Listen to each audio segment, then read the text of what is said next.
Nick Robertson, you have been inside that press conference. We heard you ask that first question. Are you pointing the finger of blame effectively, and I'm paraphrasing you here, at Iran? The spokesman sidestepping that question somewhat. Your analysis of what you've heard?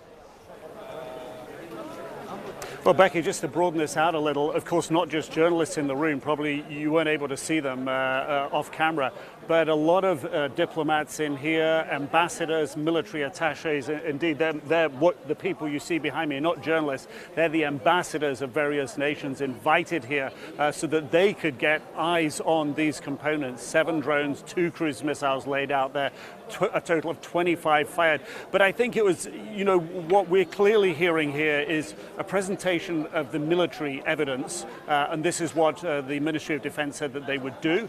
They've done that. They put it in the public domain because the questions have been asking that. I tried to ask, you know, a question that would explain for the layman, if you will, why you can draw these conclusions about the range of these missiles and drones. But the spokesman fell back on what is very common in military circles and in the analysis of these weapon systems, is that these are commonly known as Iranian manufactured systems. So there's no sort of ambiguity about that.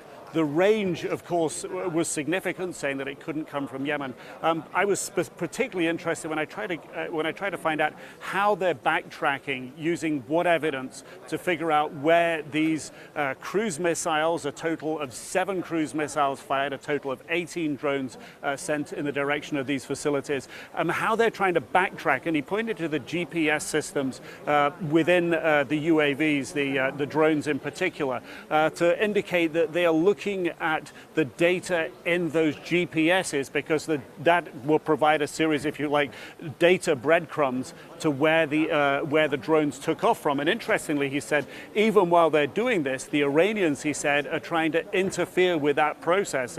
Perhaps he didn't say specifically how, whether it's shut down or scrub the data that's on some of that GPS equipment. That's significant, but very clearly he stayed away from the big question here is, this has all the hallmarks of Iran. He's just laid it out. If it is Iran's was the launch point, or despite just only being the fingerprints of Iran, what will you do? And he said, look, that is not a decision for me. That's a decision at a political level. But clearly, his job has been to provide the base analysis for that political decision making. And from what was displayed here, unequivocally, it appears, backing up what has been said, that this was Iranian manufactured equipment.